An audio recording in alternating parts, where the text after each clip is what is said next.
Faut juste que je fasse le test par rapport à ma voix et par rapport à ta voix. Tu as un retour, c'est ça là, c'est ça?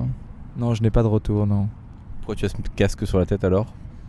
C'est vraiment uniquement pour le style, pour le flow, hein, comme on dit. C'est vraiment pour avoir, pour se dire, mais ce mec est un professionnel. Bah écoute, ça marche plutôt très bien, je trouve. C'est vrai, j'ai l'air d'être professionnel. Ouais, je trouve. Parce que Magnifique, parfait. Mais je pense que, attends, si tu parles, vas-y. Dis Oui, quelque chose. comme ça là. Dis quelque chose d'intéressant, s'il te plaît, Axel. Eh bien écoute, je suis heureux. Pas très intéressant. Non, mais non, je rigole, je te charrie, mon cher ami. Alors, je vais sortir mes questions pour te les poser. Parce que évidemment, je ne me suis pas préparé. Hein. Ça aurait été trop beau. C'est des questions que tu poses les mêmes à tout le monde, c'est ça? Pardon? C'est des questions que tu poses à toutes les personnes. Tu as une grille avec des questions que tu poses à tout le monde pour pouvoir après comparer les réponses, etc. Globalement, je pose les mêmes questions. La structure est la même, et après, les questions qui sont dedans varient en fonction des réponses des gens. Ok, d'accord. Donc tu t'adaptes au final en rebondissant, etc. Très bien. Alors, Axel, Abraham. comment vas-tu? Bah écoute, en ce moment ça va plutôt bien. Un peu fatigué parce qu'il y a beaucoup de travail. Forcément, quand on vient d'arriver dans le monde du travail, qu'on vient d'avoir son propre CDI, son premier emploi, qu'on doit gérer des projets à côté qui sont des projets personnels, c'est pas toujours évident de conjuguer, on va dire, tout ça. Plus la vie sociale qui est extrêmement chargée, on va dire, à Paris. C'est pas évident tous les jours, mais globalement ça va. La fatigue l'emporte souvent, mais on est plutôt content et heureux d'être là où on en est aujourd'hui, plutôt, j'aimerais dire. Tu m'as dit il y a quelques secondes, pendant que j'étais pas en train d'enregistrer. Ah non, j'étais en train d'enregistrer, mais tu m'as dit je suis heureux. Qu'est-ce que ça veut dire pour toi? Je pense que c'est quand une majorité de tes besoins personnels sont plus ou moins comblés, tu vois. Par exemple, j'ai pas forcément besoin de plus d'argent que je n'en ai aujourd'hui. Je suis dans un métier qui me plaît. Je suis dans une vie sociale aujourd'hui aussi qui me va totalement. Mes projets personnels se portent bien, même si j'aimerais qu'ils aillent un peu plus loin. Je peux pas dire en tout cas qu'ils se portent mal. Peut-être que, on va dire, une chose qui viendrait à manquer aujourd'hui serait plus, on va dire, l'amour, mais on peut bien vivre sans pour le moment. En tout cas, j'essaye de passer autre. Ouais, non, je pense que niveau famille aussi c'est pareil, tu vois, genre tout va très bien. Je pense que c'est ce truc-là de se dire, ok, quels sont les sujets qui m'importent dans la vie, faire un diagnostic, est-ce que ça va, comment ces sujets-là vont, et puis si ça va bien, bah c'est que ça va bien et que t'es heureux, quoi.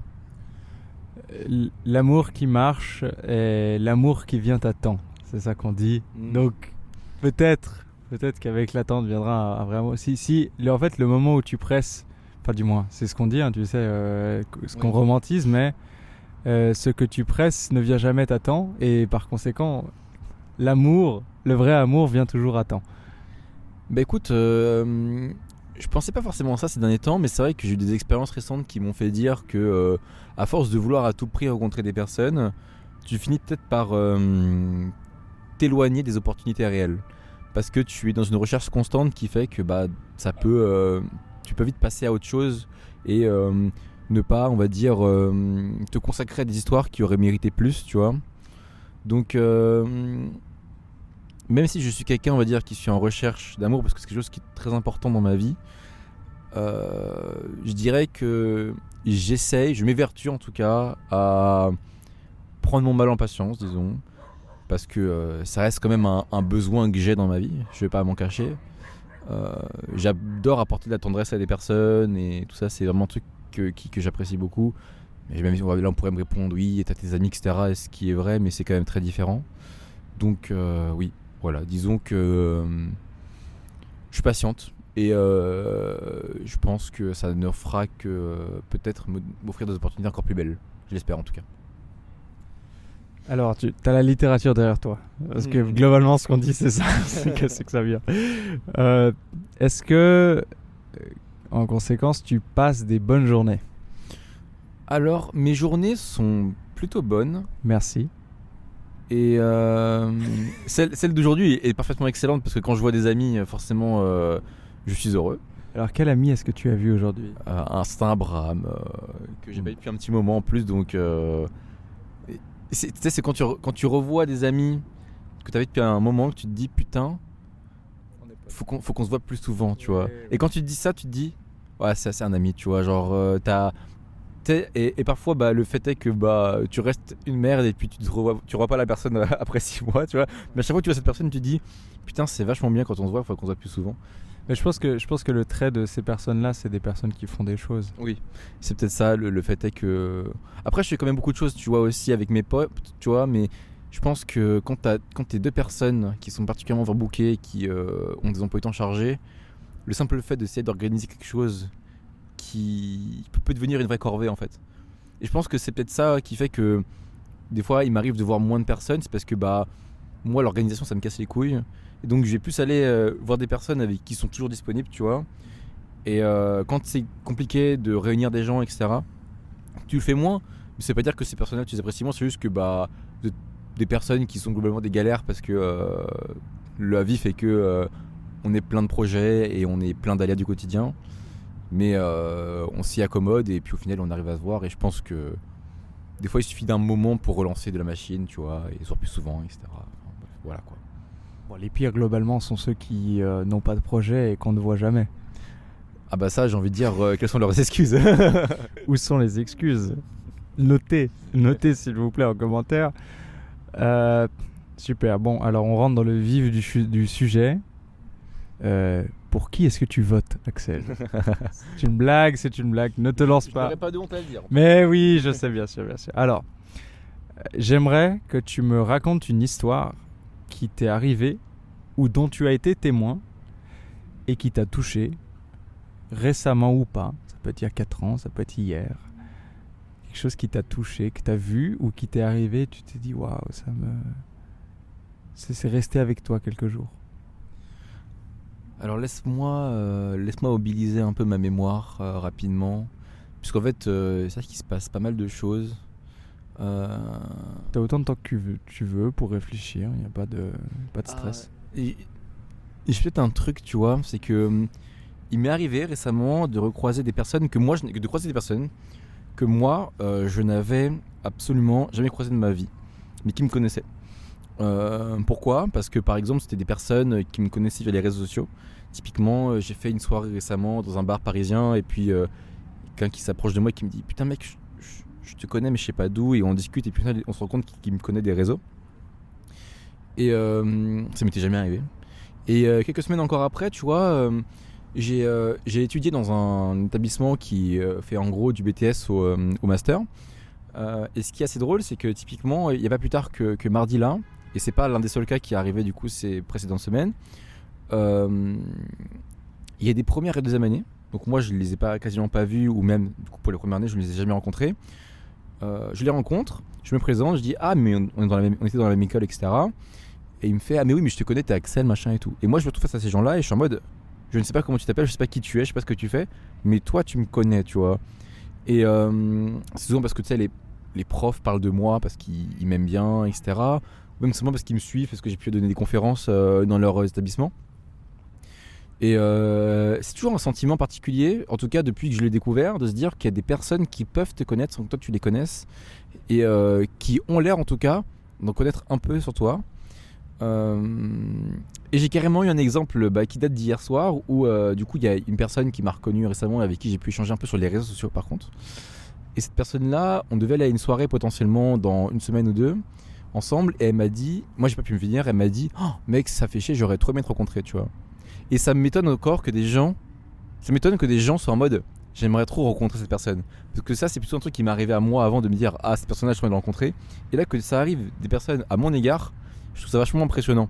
Ça me rend fier bien sûr, parce que c'est quelque chose de, je me dis waouh, tu dois inspirer un peu des gens, tu dois peut-être te dégager un intérêt particulier pour ces personnes là, et ça m'impressionne et ça me touche énormément, parce que j'ai pas souvent eu l'occasion, on va dire, d'avoir ces égards là dans ma vie particulièrement quoi. Ok, je vais maintenant te lire une citation et j'aimerais que tu me dises ce qu'elle t'apporte à toi. D'accord, dis-moi. La citation est la suivante. Il n'y en a pas? Ah, tu vois, c'est rigolo. Hein. Dès qu'on te met le micro, tu dois répondre quelque chose. Je fais de la psychologie.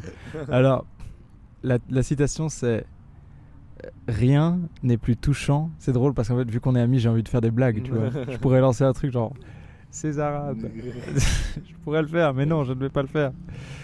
Je pourrais lancer des blagues. Rien n'est plus touchant que la considération de l'inconnu. C'est marrant puisque c'est un peu l'histoire que je viens de raconter au final sur ce que j'ai vécu ces derniers jours, ces dernières semaines, de personnes qui me considèrent alors que je ne les connais pas, tu vois. Oui, je suis magicien. Toute cette interview était... Non, c'est vraiment, tu l'as pas improvisé, c'est vraiment ce qui est écrit. C'est vraiment ce qui est écrit, c'est vraiment la question que je pose à tout le monde. En fait, c'est une citation que j'aime beaucoup.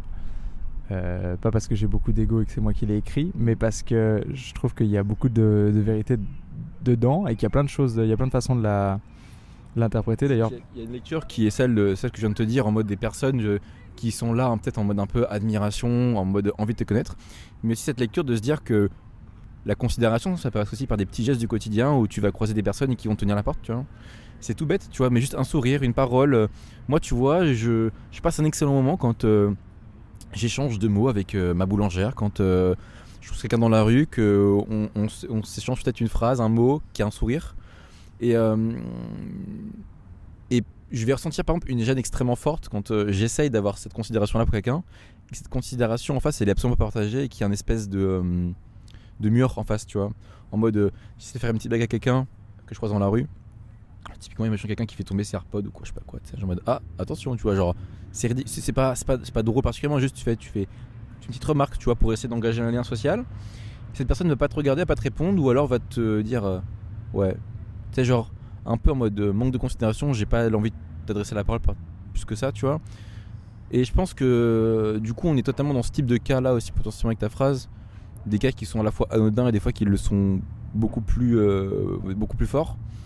Et que dans les deux cas, le manque de considération, en tout cas lui, à l'opposé, est quelque chose qui fait très mal, je pense. Et qui peut au quotidien te blesser, en fait, puisque quand les personnes t'ignorent constamment, tu peux te remettre en question et te dire qu'est-ce que je dégage, en fait. Est-ce que tu peux lancer un message à quelqu'un ou au monde ou à toi-même, tu lances un message à qui tu veux, sans le nommer forcément, mais tu dis juste, tu peux t'adresser, disons, tu dis quelque chose. J'ai eu cette réflexion récemment de me dire qu'est-ce que je pourrais écrire, dire au moi de 50 ans, de 65 ans, etc. Et je pense que ce que j'ai envie de dire à Axel quand il aura 50 ans, s'il est encore en vie, ce que j'espère, c'est que... On verra. On verra. C'est que j'espère qu'il aura beaucoup moins de conviction que les personnes de 50 ans à l'heure actuelle. Et qu'il sera plus prompt à se remettre en question. Parce que j'ai cette peur, moi, de devenir un vieux con qui pense avoir raison sur tout. C'est un peu une de mes grandes peurs. Je pense que l'une des grandes forces qu'on peut avoir, c'est justement savoir écouter, remettre en question et s'enrichir par rapport à ce qu'autrui peut nous apporter. Et je trouve que les parents, les personnes qui prennent de l'âge, qui ont un grade, on va dire, social plus élevé que toi, ont tendance parfois à ne pas considérer ce que tu peux leur apprendre, alors que tu peux leur apprendre beaucoup. Et j'espère ne pas devenir cette personne-là, en tout cas. D'accord. Donc c'est un message à toi-même dans quelques années. C'est ça. Magnifique. Est-ce qu'il y a une citation qui t'accompagne en ce moment, ou qui t'a accompagné, ou que t'aimes bien, que t'as envie de partager ? C'est pas une citation, c'est plus 2 mots. Puisque j'ai eu une grande phase d'introspection récemment sur ce que je suis dans la vie, ce qui m'inspire, etc. Je vais te donner un peu de contexte. On parlait récemment avec une amie et elle me disait « Oh, mais toi, est-ce que s'il y a un apocalypse un jour zombie ou quoi, genre tu te suicides et tout, tu vois ?» Et moi, je suis en mode bah... Imaginons t'es le dernier être humain sur Terre, qu'est-ce qui te fait rester en vie, tu vois ? Je pense que pour ceux dont la vie tourne autour des autres, c'est compliqué. Et moi, je me suis fait cette réflexion de me dire que, en fait, ma vie tournait autour de la création, je pense, tu vois. Si je suis quelqu'un, genre, du moment que je peux créer, je serais encore heureux d'être en vie. Parce que du moment qu'on m'empêche pas de penser, de créer dans ma tête, j'ai toutes les raisons du monde de rester en vie, puisque c'est ce qui me rend heureux en fait au quotidien. Donc il y a ça, je pense que le mot créer est vachement important pour moi depuis peu. Créer, que j'aimerais me faire tatouer d'ailleurs. Je trouve que c'est un beau mot, c'est un mot qui évoque plein de choses en moi. Et le mot plaire aussi, parce que je me suis rendu compte récemment que j'étais peut-être un peu trop dans l'envie de plaire aux autres. De plaire, que ce soit de façon romantique, que ce soit de façon amicale, même de plaire à tout le monde en fait. Et je pense que c'est un schéma qui est pas extrêmement, on va dire, sain pour soi-même. Et c'est quelque chose que j'aimerais bien changer. Et du coup, j'ai créé Plaire. C'est pas une citation, mais c'est quelque chose qui me définit beaucoup en ce moment. Et qui résume beaucoup l'état d'esprit dans lequel je peux être à l'heure actuelle, de bien des manières, que ce soit positif ou négatif. Puisque créer, c'est plutôt positif. Plaire, c'est peut-être un petit peu moins, tu vois. Mais ouais, je pense que... En tout cas, c'est ce qui m'a un peu guidé récemment. Au-delà d'une citation, ce sont 2 mots. C'est plus simple qu'une citation, mais ça m'est important en tout cas. Ça marche pour moi. Maintenant, j'aimerais que tu t'imagines quelque chose. J'aimerais que tu t'imagines une journée, avec tout ce que ça apporte, une jolie fin de journée d'été ensoleillée, une journée pluvieuse, une journée stressante ou... une journée où tu as pris ton temps, ou une journée où on t'a pas fait de cadeau, ou une journée où justement tu vois le reflet du soleil sur le sol après la pluie. Une journée comme ça là qui t'inspire maintenant. Est-ce que tu peux me décrire cette journée que tu vois dans ton esprit ? Je pense que c'est une journée déjà où je me réveille vers 10h. Parce que c'est... souvent le meilleur moment pour moi pour commencer la journée, où j'arrive pas à sortir du lit pas trop tard, genre au plus tard vers 10h30, et où le matin je me mets des petites vidéos en taffant, tu vois, un petit live sur Twitch qui m'inspire, une vidéo que j'ai pas pu voir récemment, mais tu sais, un truc un peu long, tu vois, genre une vidéo sur YouTube ou un live Twitch qui dure 1h30, 2h, tu vois. C'est quoi la météo de cette journée ? La météo de journée, c'est une météo qui le matin est un peu brumeuse, et puis qui vers midi il commence à y avoir un petit peu des petites éclaircies, tu vois. Et au moment où je commence à aller chercher à manger dehors dans un petit restaurant de quartier, parce que c'est là où je fais ma vie, genre je pars à la boulangerie, je prends un pain bretzel poulet César que j'aime beaucoup, avec un flan noisette en dessert et une citronnade en plat principal. Il fait beau, je rentre chez moi, je me recale devant la fin de cette vidéo, ce live, et j'ouvre les fenêtres parce qu'il fait beau, je profite un peu, je mange tranquille, et là en fait je taffe plus parce qu'il est vendredi. Quand ce moment le vendredi je taffe pas parce que tous les mercredis soirs je taffe, et du coup c'est ma demi-journée de récup. Et du coup ce qui se passe, c'est que après manger, j'ai réservé une séance de cinéma, et donc je peux aller profiter de ma séance de cinéma tranquillement et la regarder soit un film de merde comme Uncharted, ou bien un bon film, potentiellement Batman, que je n'ai pas encore vu et que j'aimerais beaucoup aller voir. La séance se finit vers 16h30, 17h30, voire 18h. Et j'avais une soirée de prévue ce soir-là. Du coup je repasse chez moi tranquillement, peut-être je me lave un coup, peut-être un petit coup de déo par-ci par-là, je vais acheter un truc à Franprix au passage. On va à la soirée, on rencontre des potes sur Paris, on kiffe, peut-être on fait un bar avant, peut-être on se rejoint directement chez quelqu'un. Et la soirée se fait tranquillement. Il y a peut-être une meuf qui me plaît, peut-être que j'ai l'occasion de lui parler un petit peu, de développer quelque chose avec cette personne sans forcément aller plus loin que ça. Et puis vers 4-5 heures du matin arrive le moment où tout le monde est fatigué, où je commence à recommander mon Uber pour partir, et puis je rentre chez moi, je me déshabille très rapidement, je prends pas le temps de me laver les dents, quoique ça dépend, des fois j'ai ce réflexe d'hygiène buccale qui me dit ouais, putain, il y a la boîte 4-5 heures, demain tu risques de le regretter fort si jamais tu sens ta propre odeur dès le matin. Et puis après tu t'endors et puis tu te réveilles le lendemain vers 14h quoi. Voilà un peu c'est pas forcément la question de la journée idéale. C'est cette journée que tu t'imagines maintenant ? C'est peut-être la journée que j'aimerais bien passer, tu vois. Voilà, c'est une journée qui m'arrive un peu souvent en ce moment, mais que j'apprécie. Cool. Précis. Maintenant, tu prends un moment dans cette journée. Tu choisis un moment que tu veux, dans la rue, ou voilà, dans un moment où potentiellement il peut y avoir quelqu'un que tu connais pas autour de toi. Et j'aimerais que tu te poses la question et que tu me répondes. Qu'est-ce qui te toucherait de la part d'un inconnu dans ce moment que tu as choisi ? Je pense que c'est tout bête, mais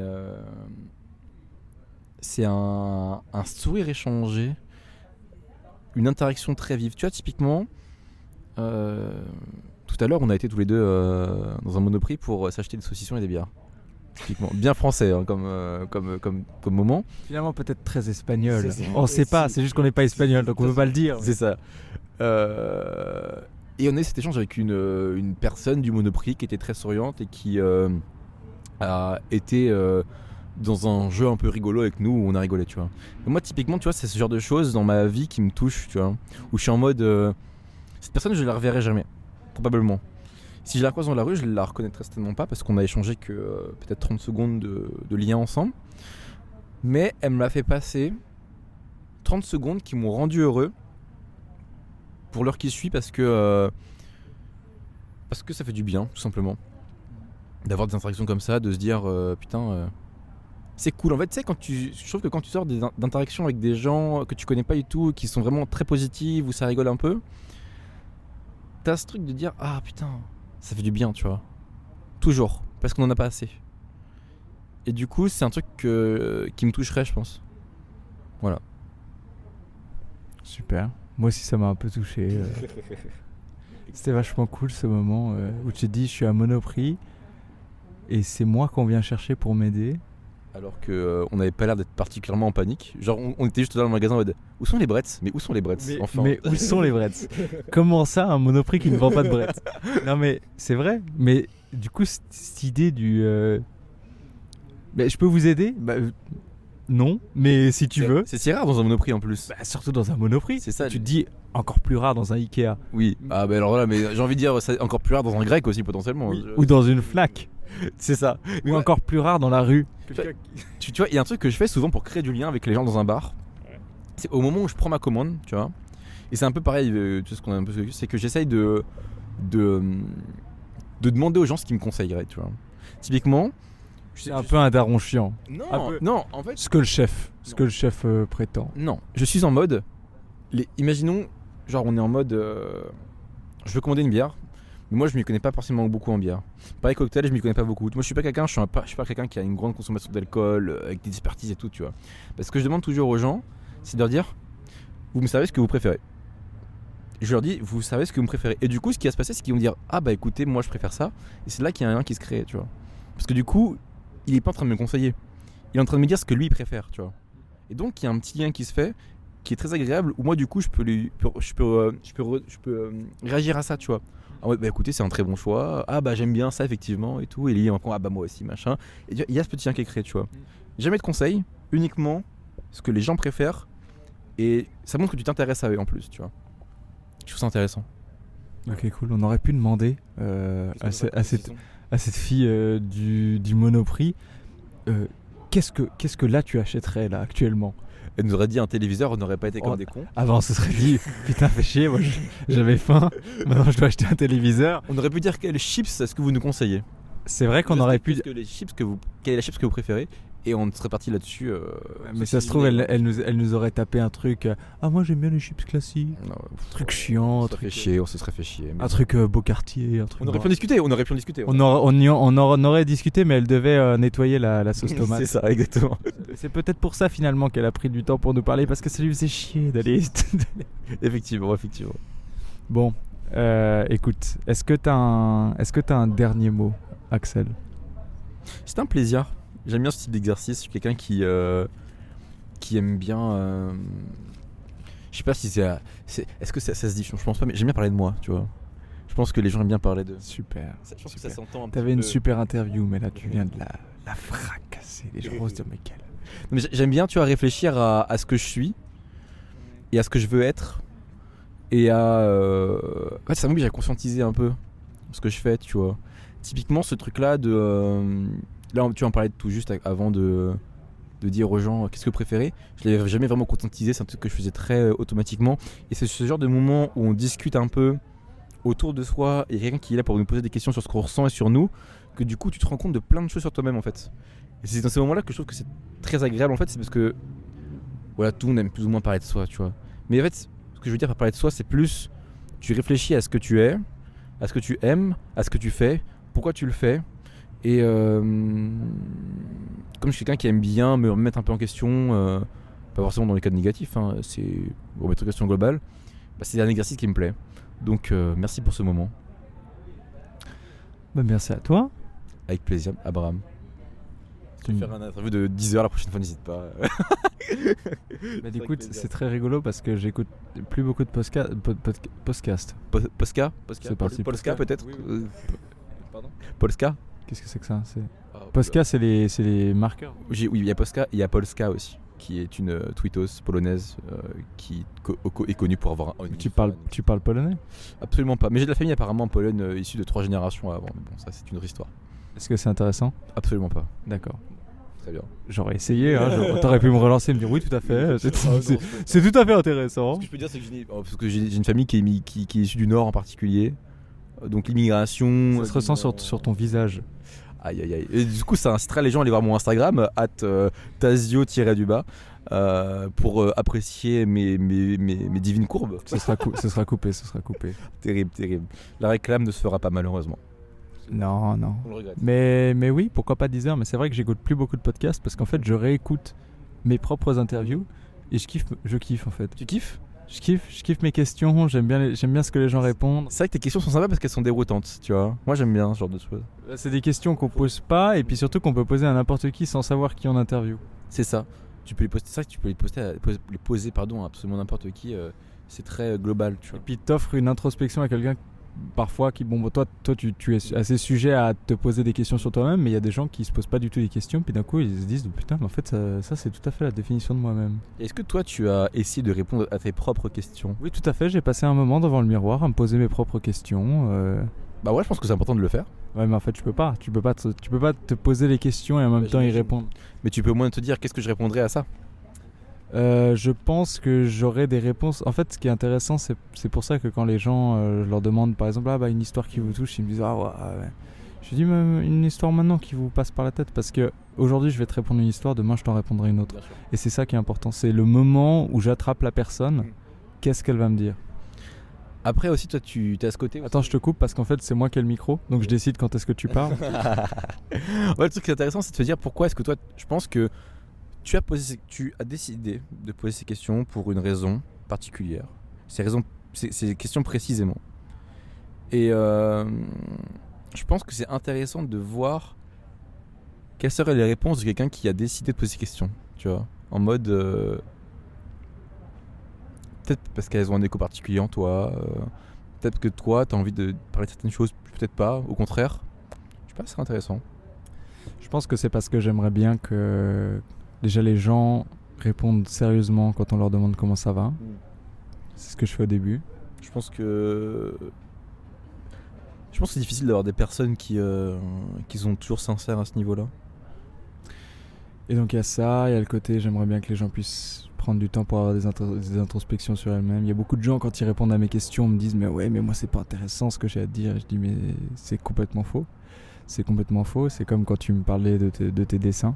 C'est la même chose, c'est de se dire en fait non mon jugement sur ma propre analyse, pas sur ma propre analyse, mais sur ce que j'ai envie de dire, pour moi ça va pas être très intéressant. Mais justement ce que je montre c'est vraiment que n'importe qui peut être intéressant parce que la personne qui va écouter ça, peu importe, tu ne seras personne pour cette personne et cette personne ne sera personne pour toi. Et pourtant cette personne sera forcément intéressée par ce que tu as à dire parce qu'il y a beaucoup de choses qui seront en écho. Et puis même je pense que les gens d'office sont très bienveillants envers les autres personnes et on l'est peut-être aussi un peu moins avec soi-même. C'est possible. Après il y a beaucoup de gens malveillants, mais en fait les gens malveillants sont juste bloqués dans ce qu'ils sont en train de faire. Donc si tu arrives à sortir les gens de ça et qu'ils contemplent un petit peu plus ce qui se passe plutôt qu'être bloqué sur ce qu'ils sont en train de faire juste sur le moment, bah, t'as des gens qui ont un peu plus de considération pour les autres. Par exemple, ils s'énervent parce que quelqu'un bloque l'aller dans l'escalator, mais par contre, s'ils sont en train de lire le livre que leur fils a écrit, bah, d'un coup, ça devient. D'un coup, tu dis ah merde, putain, je voulais pas m'énerver contre vous. C'est pas que vous vouliez pas vous énerver contre cette personne, c'est qu'en fait, vous aviez pas le contexte. Et vous avez décidé de vous énerver parce que dans votre vie, ce qui était important à ce moment-là, c'était d'être à l'heure. Je vois totalement ce que tu veux dire. Voilà, allez, on coupe maintenant. Avec plaisir, écoute, la nuit est belle, j'ai envie de dire, continuons cette traversée de Paris potentiellement ou quoi. Potentiellement un mot. Chasuble. Chasuble. Potentiellement un verbe. Créer. Je peux pas jouer de la voix, l'expression faciale qui me vient, mais potentiellement un objet. Un objet, je dirais un feutre. Un feutre. Potentiellement Un arbre. Potentiellement un arbre. C'est beau les arbres. Ça dépend lesquels.